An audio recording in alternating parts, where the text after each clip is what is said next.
just letting you know. It's up and running, so. What is it, 3.5 hours? Well, I'd like to call the meeting to order. Let's all stand. Randy, will you lead us in prayer?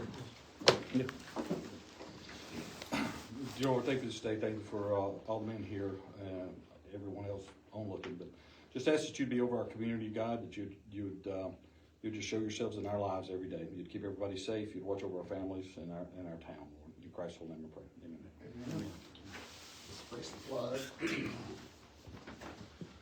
I pledge allegiance to the flag of the United States of America and to the republic for which it stands, one nation, under God, indivisible, with liberty and justice for all. Thanks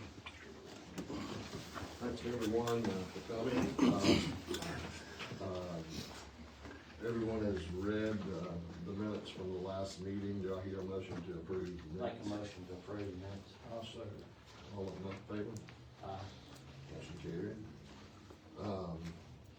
Okay, financial report.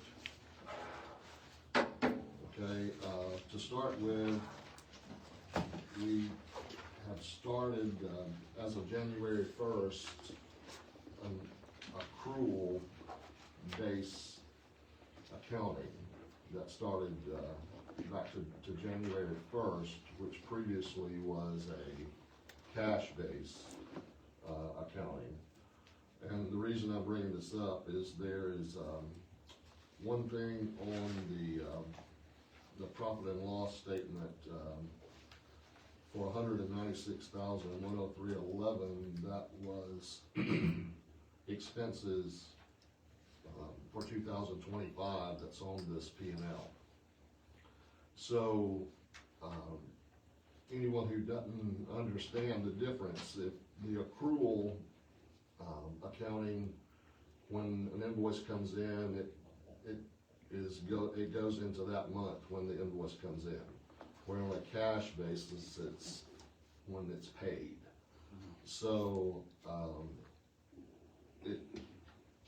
as far as the auditors and everything, they had much rather it be accrual, and that's what we decided to go with. So on January of 2026, the bottom line was a negative $151,310.10. But when we put this back in 2025, it gives us $44,790.01. And we're not doing that without approval from the auditors. So we're gonna let them, make that call, but I don't think it should be an issue, but I'm gonna let them make that call. So February, the net income was $148,625.95. So to January 1st to date, we are a negative $2,687.15 before the 196 going back to 2025, which when that goes back, it would put us at $193,415.96 from January to today. We do not have a completed balance sheet at this time because all of the assets have not been added. So by the April meeting, we should have a complete balance sheet for everything. And if anyone would like to look over the complete report, it's there. Now we'd have the Clearwater Solutions report. Yes, sir. I'll start with the monthly report. Just give an update on what's been going on the past month or so. So I'll start with plant. Plant has had a few interruptions in service since the previous board meeting. February 23rd had to be shut down due to an electrical issue at the intake. That electrical issue was on Alabama Power. We got all that settled. Everything's good now. no issues, electrical issues at the intake. And then 27th February, bad rain event, heavy rain, a lot of turbidity, had to shut down for roughly 24 hours. And then currently, we're dealing with the big rainstorm that came in Monday night. We got the operators working on getting the plant back online as we speak. So we should hopefully have that back online by the end of the day. Going on to Lagoon, I think we discussed it a little bit before. Mr. Tony had some questions. We have a blown fuse over at the Lagoon. That fuse is what brings power to 2 of the aerators out there. So we've got 2 aerators that are down. I've got a 200 amp fuse on order from Southern Controls. They said it'll be in the end of this week or first part of next week. As soon as we get that, we'll install it, and those aerators should be back up and running. Those aerators being down shouldn't affect any water or wastewater quality.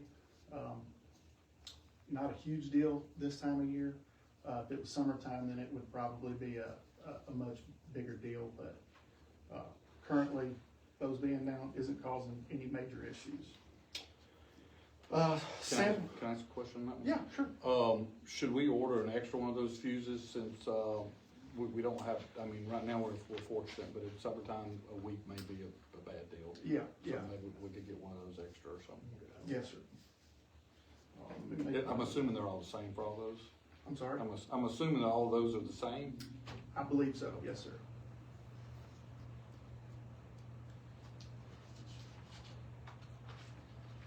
Sorry about that. Just making a note. Was what it cost, I think it'd be nice to have. Yes, sir. Yeah, I think it was $94 is what they told me, so not a huge expense. Moving on to sampling and compliance, all water and wastewater samples been collected. No issues with any non-compliant. There's no non-compliance issues whatsoever. And then last but not least, we got our R&M summary. So far, we've got spent $66,073.93, roughly 78% of the allotted amount for the contract year. We should have those numbers finalized for the contract year by the next meeting, hopefully, and be able to report, either reimburse you for what we didn't spend, or, and that's more than likely what's gonna happen. And if we're a little over, which I'm pretty sure we won't be, we'll discuss that too. I think last year it was, what, $1,100 over. But that's all I've got as far as the monthly report. You should have a copy of the annual report in front of you. I gave Randy an electronic copy before the meeting late or early last week for him to review. I can print the whole report. I just gave you the summary. And I want y'all to, take a look through it, do a deep dive. I'm just gonna hit the highlights real quick. And feel free to either call me if you have any questions or concerns, or direct your questions or concerns to Randy, and we can sit down and talk, whatever y'all feel comfortable doing. But as far as the numbers go, I've got monthly water loss for 2025 at 37%, which is an increase from last year. Last year it was 31%. I've also got water purchased from Randolph County has decreased from last year 21%.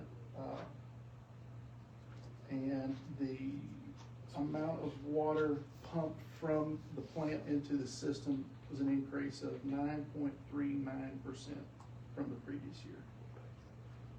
And I'm flipping back and forth between pages 4 and 5 if you want those exact numbers. As far as the wastewater is concerned, we took over in September. Non-compliance items fell off a cliff when we took over. I think we had one reporting violation that was due to August's discharge monitoring report being late. That was part of the transition, plus I didn't have all the data from the previous contractor, so it was late. I talked to ADM about it, they understand, it's not a big issue. But in 2025, while CWS was running the lagoon, that was the only violation for 2025. Now before that, I want to say it was 96 or 97, 97 non-compliance issues before CWS took over operation. So huge improvement there. Also huge improvement in the monthly power cost at the lagoon. We've tried to optimize power usage out there to save some money. We were averaging on the power bills a little over $8,000 a month. In the final 3 months of 2025, we got that average down below $5,000 a month. So pretty big savings there monthly. And then we've got a bunch of repair and maintenance listed out in that report too that we did last year. And then detailing safety training, some future planning. I think I've discussed a lot of that with Randy. And like I said, I didn't want to go over it in 100% detail, just because I know y'all value your time. So when y'all have a chance, I'd love for y'all to take a deeper dive. And if you have any questions, please feel free to reach out or direct them towards Randy, and me and him can sit down and talk. But with what I've presented so far, do y'all have any questions or concerns?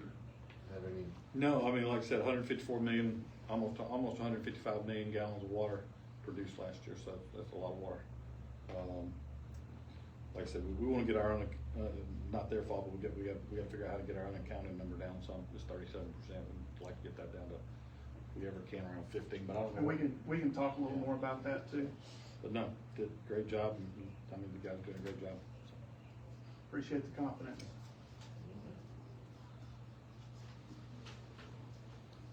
Okay, Randy, do you want to talk a little bit about the ADM? The NPDS permit? Yes. So by May 19th, in the NPDS permit for the lagoon is we're required to have our comments back to them. I've shared the permit and the changes to the permit, or at least I've shared the changes to the permit that we see with the mayor, and I've shared the whole thing with CWS as well as the summary of the changes. We looked at them. There's just a couple things that are different. They're not majors. How you report some other things, but and there's some kickers in there that if we do something wrong, they can start looking into things a little bit better. But I've asked these guys that we throw our comments together and get them back to Tim today. Let him know that we think it's okay. The permit is if he's okay with it, it's addressed to him, so he's got to sign it, and we'll meet on that. And like I said, get at least sign that we have no comments to it, and get them to reissue. So.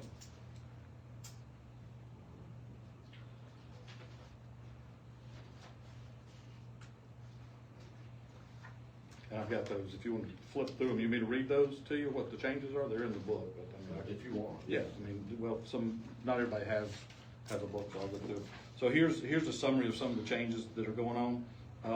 The DNRs, the new permit requires DNRs to be submitted electronically through ADM's APEX system.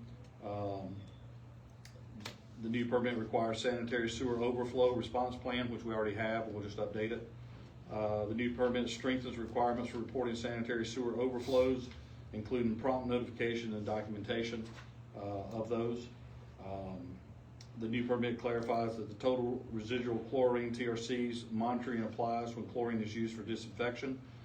Chlorine levels above 5 micrograms per liter which are parts per billion, should be considered a violation of the permit. The permit allows ADM to open the permit and require whole of effluent toxicity wet testing if monitoring results or receiving stream conditions indicate that potential toxicity concerns exist. The permit requires clearer definitions on sampling frequency requirements. Upset and bypass reporting clarification. The permit clarifies that the treatment plant upsets must be reported within 24 hours with a written report within 5 days. That's the major changes, or at least what they outlined. But like I said, as far as the constituents and everything, they're pretty much the same. So. All right. We recently had a couple of people that were requesting documents. So we have all the Alabama Open Records request forms here with all the things we can provide and what we can't provide. These will be at the front office. Anything in black you're allowed to get. Anything in red you are not. And we will have these up there if anyone would like to come by. Okay. Bylaws.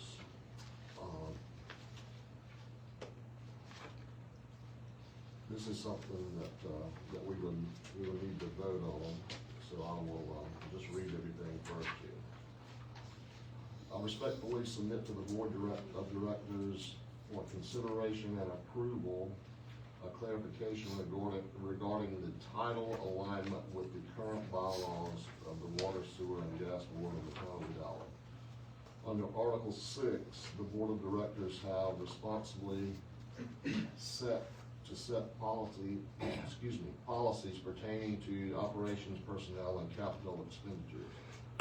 For clarity and alignment pursuant to Code 11-5312 of Alabama, the Board of Directors has the authority to appoint officers, agents, and employees, define their duties, and fix their compensation. This statutory authority allows the board to establish titles and positions necessary for the effective administration and operation of the utility system. Under Article 7, duties of the Board of Directors, the bylaws provide that the board has authority to hire an administrator. For purposes of clarification and alignment pursuant to Code 11-5312B, the term administrator is understood to be described as a function of responsibilities rather than a specific or exclusive job title.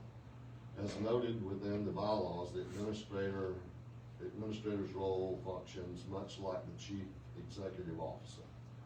Consistent with the authority granted to the board under Alabama law and governing bylaws, the Board of Directors, acting in the capacity of a corporate governing body, may assign titles and positions as necessary for the effective management, operation, and growth of the organization. My understanding is that the law does not require the title administrator. The board can legally use titles such as general manager, executive director, chief executive officer, system manager, utility director, other managerial and operational titles as deemed necessary for the board. The intent of the bylaws is not to establish a rigid office or organizational structure, but rather to provide a government framework that allows the organization to evolve and operate effectively as the system grows. Accordingly, aligning operational titles with the functional responsibilities described in the bylaws ensures clarity and management while remaining fully consistent with the authority granted to the Board of Directors. Respectfully, Randy Benefit. So proposed resolution to certificate language. The Water, Sewer, and Gas Board of the Town of Wedowee. Whereas the Water, Sewer, and Gas Board of the Town of Wedowee was originally incorporated on December 7th, 1950, and the Certificate of Incorporation established provisions governing the composition of the Board of Directors. And whereas the original language of the Certificate of Incorporation stated, none of the members of the said board of directors shall be an officer of the town of Wedowee. And whereas on May 16th, 2017, the board of directors approved an amendment to the certificate of incorporation modifying paragraph 4 to read in part, the new power shall be exercised by the board of directors consisting of 3 members, which shall be the maximum and minimum number thereof. The members of the board of directors shall be appointed by the governing body of the town of Wedowee, no more than one of which said members. And whereas the original incorporators language appears to clearly express the intent that officers of the town of Wedowee should not serve on the board of directors of the utility, thereby maintaining independence between the governing body of the town and the board responsible for the operations of the water, sewer, and utility system. Allowing officers of the town of Wedowee to serve on the board of directors may create a potential for actual or perceived conflicts of interest, as town officers have fiduciary responsibilities to act in the best interests of the town, while members of the water, sewer, and gas board have responsibilities to act in the best interests of the utility system. Now, therefore, it be resolved that the board of directors of the water, sewer, and gas board of the town of Wedowee recommends restoring the original language contained in the certificate of incorporation to read, none of the members of the said board of directors shall be an officer of the town of Wedowee. Be it further resolved that upon approval by the board of directors, the appropriate amendments to the certificate of the incorporation shall be prepared and filed with the judge of probate in Randolph County, Alabama, in accordance with applicable Alabama governing public utility corporations. Copies of the original certificate dated December 7th, 1950 are attached for reference. Do I hear a motion to approve this? Make a motion. I'll second. All in favor? Aye. Motion carried.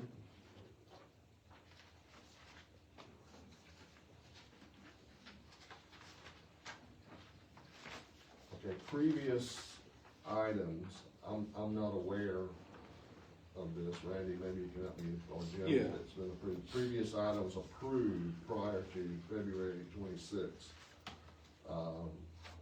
These items were approved, but cost for associated items was not described in this for transparency.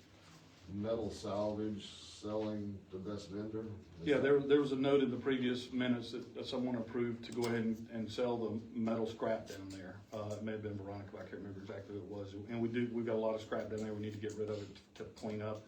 But again, there's not really gonna be any costs associated to hit us for that, because they'll recoup it from selling it. But before we got rid of something, we just wanted to clarify that we had the approval to do that, so.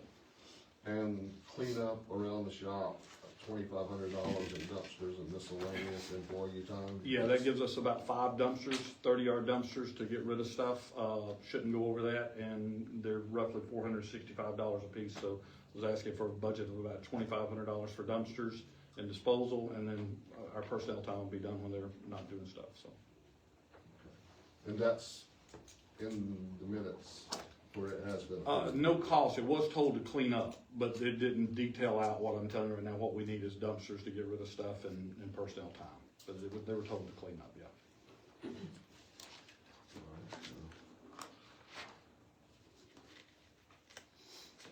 Okay, new items to vote on here. Fuel card program for company vehicles. Proposal, implementation of fuel cards for company trucks. Staff recommends implementing a fuel card program for all company vehicles. The proposed fuel cards would be issued through Ride Express and would be assigned specifically to utility vehicles only. Key features, no cost to obtain or maintain the fuel cards. Cards are restricted to fuel purchases only. Each card can be assigned to specific vehicle or person. Mileage and miles per gallon controls can be set to monitor the fuel efficiency. Fuel purchases outside expected MPG range can be automatically flagged or declined. New fuel cards continued. Employee accountability. Each employee would be assigned a unique 4-digit PIN when using a card. Fuel purchases can therefore be tracked by vehicle and employee. Operational benefits, improve fuel tracking and accountability, provides detailed reporting on fuel usage, reduces risk of unauthorized fuel purchases. Additional consideration, implementing a fuel card program would allow the utility to discontinue the use of on-site fuel storage tanks, which currently have control and environmental containment concerns that would otherwise need to be addressed to remain in service. Supporting documentation and sample reports are attached for board review. Board approval is requested to implement a fuel card program for the utility vehicles. Do I hear a motion to approve? Motion. Second. All in favor? Motion carried. Now, what we're talking about there is getting fuel cards rather than having the tanks at the shop. Exactly. Okay.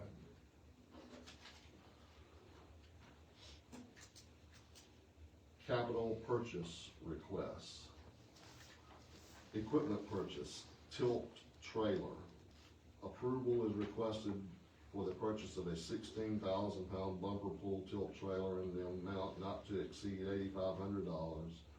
This trailer can be pulled by any of the utility 1-ton trucks and will allow staff to safely transport equipment as needed for utility operations. This purchase would also reduce or eliminate the need to borrow a truck and trailer from Randolph County Water Authority when transporting equipment. That's one thing, we'll vote on all this at the same time. Safety equipment, confined space compliance.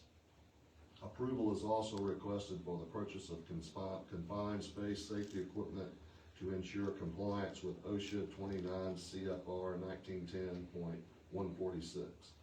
Proposed equipment includes 2 confined space air monitors, confined space retrieval device and hardware, associated safety equipment necessarily for safe entry operations. Estimated cost for this equipment is approximately $5,000. In addition, confined space safety training will be conducted for staff to ensure proper use of the equipment in compliance with OSHA safety requirements. I have a typo in there. It's OSHA.126, not 146. My bad. Okay, all right. Do I hear a motion to approve? I'll make a motion to approve. Second. All in favor? Motion carried. Request for board approval, building lease. Permission is requested to enter into a lease agreement for approximately a 1,000 square foot building owned by John Payne located adjacent to the Highway 48 water tank. Proposed lease terms, 1 year with a 4-year option for a 5-year maximum term. Monthly rent not to exceed $800 per month, plus minimal power monthly cost. Building conditions, building currently has electrical service, no water service currently installed at this time. The building will be used for storage of utility inventory, storage of equipment requiring indoor protection. The lease is intended to serve as a short-term solution while the utility board evaluates and plans for a future permanent storage or operations building. Board approval is requested to authorize the director to negotiate and execute a lease agreement under these terms. Where's this building at? Right by the water tank. On 48, right by the Oh, water. okay, yeah. It allows, all this to be cleaned up. That shop is packed full Yeah, I know that. of so much stuff. To get that cleaned up and protect the stuff that needs to be protected from the weather, we would definitely need a spot. Randy, you can tell me, or tell everyone what all needs to be protected. Yeah, well, you got the gas pipe, you know, that you need to be UV protected. In addition, and we don't use it a lot, but you gotta have it in case of emergencies, but that stuff definitely needs to be out of the UV. Plus being able to move some of that inventory and clean up, lets us see what we have so we can limit how much stuff we order versus how much stuff we have too. It just gives it's, the area is necessary at the moment to be able to put some stuff some places, till we can figure out how big of a barn we need to build ourselves, so. Any other discussion on this? And again, it's a 1-year lease with 4 1-year options, so we'll just keep re-upping it 1 year every time until we're able to figure out what we're gonna do, where we're gonna do it, and then we can get out of it.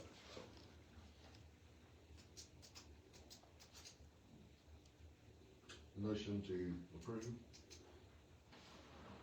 I'll make a motion. I'll say it. all in favor? Aye. Motion carried. In other business, all I have is, I just want to say a list of assets, that belong to the utility board of Wedowee will be given at the next meeting, as we're still trying to, get that list together. Any questions or other business? Make a motion to adjourn. Second. Third. Thank y'all for coming.